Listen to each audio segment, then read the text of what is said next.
بسم اللہ الرحمن الرحیم۔ السلام علیکم۔ حضرت سلمان فارسی جو ایران کے رہنے والے تھے اور تلاش حق میں سرکردہ تھے، حضور صلی اللہ علیہ وسلم کی مدینہ تشریف آوری کے 5 روز بعد مدینہ تشریف لائیں اور اسلام قبول کیا۔ ان کا مجوسی نام ماہبہ تھا اور وہ ایران کے ایک موضوع جے کے رہنے والے تھے۔ بعض نے دام ہرمز لکھا ہے۔ بچپن ہی سے مذہب کی طرف جھکاؤ تھا، آخر آتش کدا کے خادم خاص بن گئے۔ آنکھ کو ذرا سی دیر کے لیے بھی بجھنے نہ دیتے تھے۔ اللہ تعالیٰ جس کے نصیب میں ہدایت لکھ دیتا ہے تو اس کے لیے ہدایت کا رستہ آسان فرما دیتا ہے، اور ہدایت کی توفیق انہی لوگوں کو ملتی ہے جو راہ حق کے متلاشی ہوں اور تعصب اور تنگ نظری سے پاک ہو۔ حضرت سلیمان فارسی کا باپ پیشے کے اعتبار سے کاشتکار تھا اور مذہباً آتش پرست تھا۔ ان کے باپ نے ایک مرتبہ ان کو اپنی زرعی زمینوں کی دیکھ بھال کے لیے بھیجا۔ رستے میں عیسائیوں کی عبادت گاہ تھی کہ اس کے اندر چلے گئے اور ان کے طریقے عبادت کو دیکھ کے متاثر ہوئے۔ وہ لوگ نماز پڑھ رہے تھے۔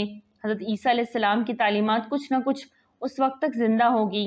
بعد میں تو عیسائیوں نے عبادت گاہوں کو موسیقی اور شرکی عقائد پھیلانے کا مرکز بنا لیا۔ سلمان فارسی رضی اللہ عنہ شام تک وہیں رہے۔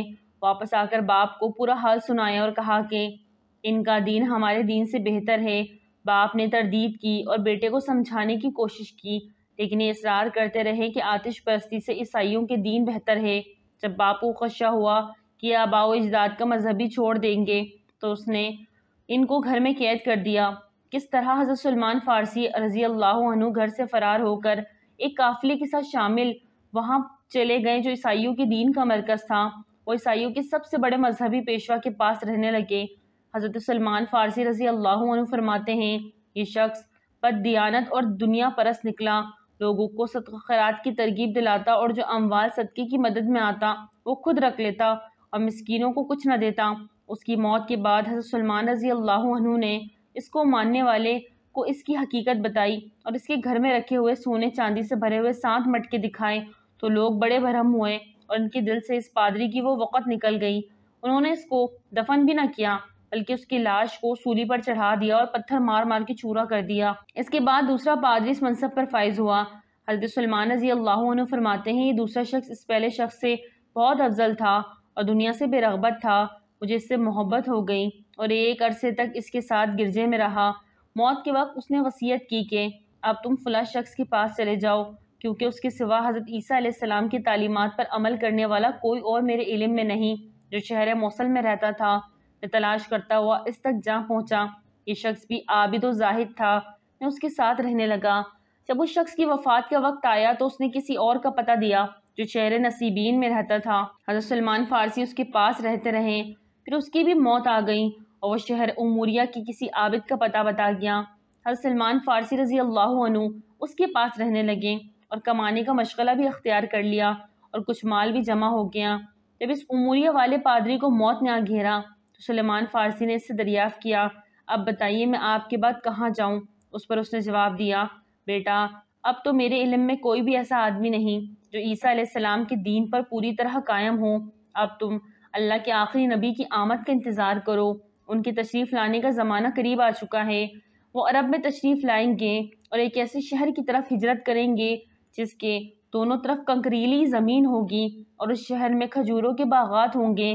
ان کی ایک نشانی یہ ہوگی کہ ہدیہ قبول فرمائیں گے اور صدقہ نہ کھائیں گے، اور ان کی نبوت کی ایک علامت یہ ہوگی ان کے دونوں کاندھوں کے درمیان مہر نبوت ہوگی، لہٰذا تم عرب چلے جاؤ۔ یہ کہہ کر اس پادری نے آخرت کا راستہ لیا اور حضرت سلمان فارسی عرب پہنچنے کی تدبیریں سوچنے لگے۔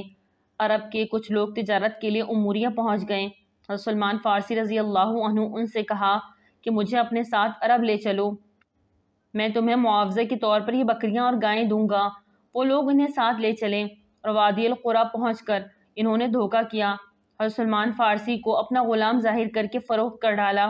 خریدنے والے شخص نے مدینے کے ایک یہودی کے ہاتھ ان کو فروخت کر دیا جو قبیلہ بنو قریظہ کا فرد تھا۔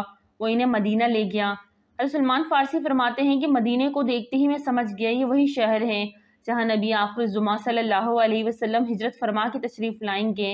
حضرت سلمان فارسی رضی اللہ تعالی عنہ حضرت صلی اللہ علیہ وسلم کے انتظار میں ایک ایک دن گن رہے تھے کہ وہ مبارک گھڑی آ پہنچی اور سید الانبیاء صلی اللہ علیہ وسلم مکہ معظمہ سے ہجرت کر کے مدینہ منورہ تشریف لے آئے۔ حضرت سلمان فارسی رضی اللہ عنہ حاضر ہوئے اور پادری کی بتائی ہوئی تمام علامات دیکھ لی۔ جب مہر نبوت دیکھنے کے لیے آپ صلی اللہ علیہ وسلم کے پیچھے بیٹھے تو آپ صلی اللہ علیہ وسلم نے اپنی چادر مبارک اٹھا دی اور سلمان فارسی رضی اللہ عنہ نے آپ صلی اللہ علیہ وسلم کے دونوں کندھوں کے درمیان مہر نبوت دیکھ لی اور اسلام قبول کر لیا۔ اسلام تو قبول کر لیا، لیکن یہودی کے غلامی سے آزادی کا مسئلہ تھا۔ اس نے کہا تمہاری آزادی کے لیے یہ شرط ہے کہ تم 300 کھجوروں کے پودے لگاؤ، جب وہ تمام درخت پھل دیں اور تم 40 اوکے یعنی تقریباً 7.25 سے سونا ادا کر دو تو تمہیں غلامی سے چھٹکارا مل سکتا ہے۔ حضرت رسول مقبول صلی اللہ علیہ وسلم نے اس باغ میں جا کر اپنے مبارک ہاتھوں سے 300 پودے لگا دیے۔ پھر یہ معجزہ ہوا کہ سارے درختوں نے اسی سال پھل دے دیا، جبکہ کھجور کے پودے میں 5 سال میں پھل آتا ہے۔ رحمت عالم صلی اللہ علیہ وسلم کے پاس انڈے کے برابر کہیں سے سونا آ گیا۔ آپ صلی اللہ علیہ وسلم نے سلمان فارسی کو بلا کر کہا یہ لے جاؤ اور تمہارے ذمہ جو سونا واجب الادا ہے وہ ادا کر دو۔ سلمان رضی اللہ عنہ نے عرض کیا یا رسول اللہ، اتنے تھوڑے سے سونے سے 40 اوقیہ کا وزن کیسے پورا ہوگا؟ آپ صلی اللہ علیہ وسلم نے فرمایا یقین رکھو اللہ تعالیٰ تمہیں اس سے سبق دوش فرما دے گا۔ چنانچہ ایسا ہی ہوا، جب اس یہودی نے سونے کی اس ڈولی کو تولا تو پورا وزن نکلا اور ان کو آزادی مل گئی۔ حضرت سلمان فارسی رضی اللہ عنہ فرماتے ہیں کہ اس کے بعد سے میں حضرت صلی اللہ علیہ وسلم کی خدمت میں رہنے لگا اور غزوہ خندق میں شریک ہوا۔ سبحان اللہ۔ ویڈیو اچھی لگی تو لائک کریں، چینل کو سبسکرائب کریں اور دعا میں یاد رکھیں۔ السلام علیکم۔